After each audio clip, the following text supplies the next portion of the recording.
Ngayong bisperas ng Undas, marami sa atin ang naghahanda para bumisita sa ating mga mahal sa buhay.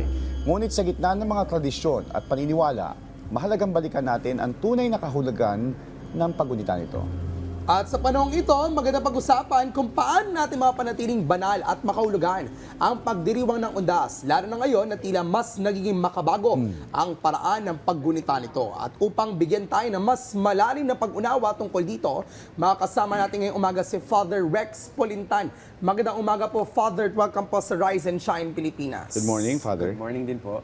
Father Rex, para po sa inyo, ano ang tunay na diwa ng Undas? Ang diwa ng undas ay hindi lang simpleng pagsusuot ng mga costume, etc. Okay. etc. Okay. We must go back to the original purpose of what undas is. And what is that? Okay. Sa wikang Espanyol, it's about honoring. Honoring. Honoring na inaalala natin at ginugunita yung mga yumao natin. Okay. Pero nagkakaroon tayo ng kakaibang pag-unawa sa undas dahil kung titignan ninyo, kailan ba sineselebrate yun? November 1. Okay. And sa simbahan, ang November 1 ay All Saints Day. Ito'y pagpapaalala, hindi lang paggunita sa mga yumao, kundi pagpapaalala sa orihinal na estado ng buhay ng bawat Pilipino, ng bawat tao, ng bawat Katoliko. At ano yun? Yun ay yung ating kabanalan. Okay. Pero binabalik natin yung tradisyon sa undas. Bakit? Ito'y paggunita din, pag-alaala saan? Sa ating mga yumao. Okay. We honor them. And as part of honoring them, we pray for them. Yes, which is, yun talaga yung dapat ginagawa natin. Father, October 31, madalas, it is in preparation for the Yes. All Saints Day and All Souls Day. Yung iba naman, mas marami pupunta ng November 1 kesa November 2.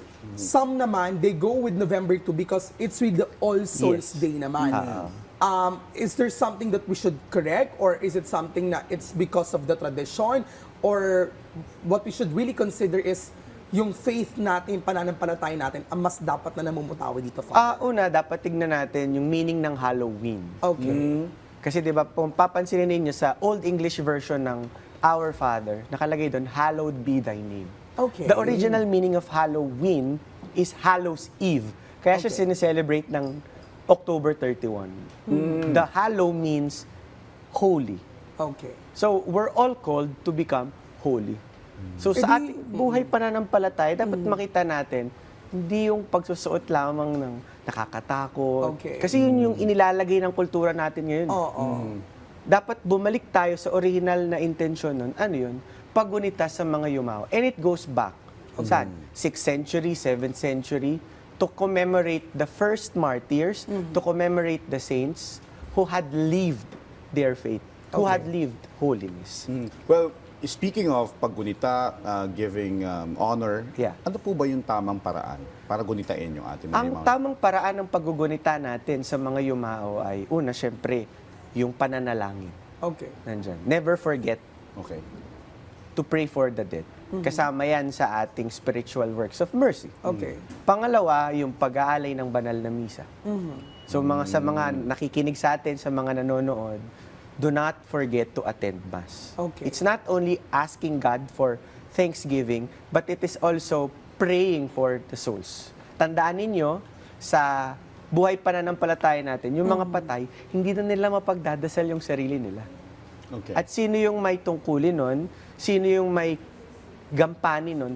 Tayong mga nabubuhay. Okay.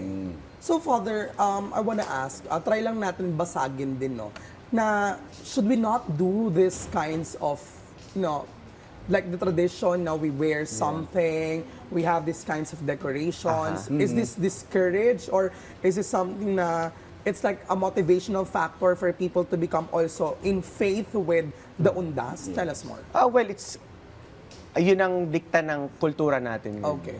But let us go back to the original one.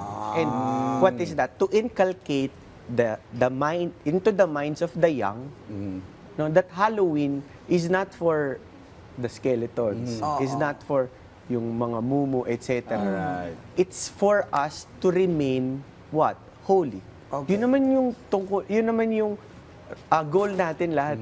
No? It's not only to have a beautiful life, Alright. but it's for us to have a holy life. Sa bagay, no, mahalaga yan eh. Kailangan mas lumalim pa ulit.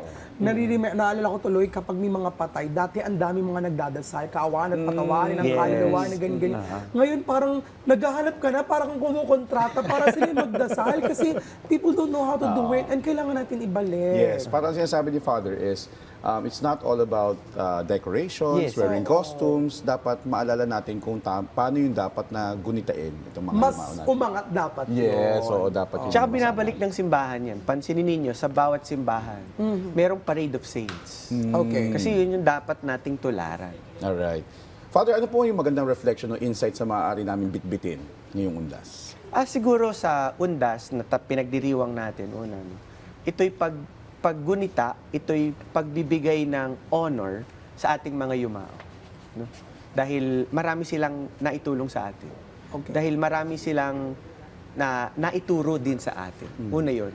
No? At wag natin silang kakalimutan. Kaya yung pagdalaw natin is not simply may makakain tayo, may makakasama tayo, kundi pag-alala kung paano sila naging mabuti, kung paano sila naging banal. Pangalawa, siguro, sa reflection sa undas ay, as you gather as one family, do not only ask, kamusta po kayo?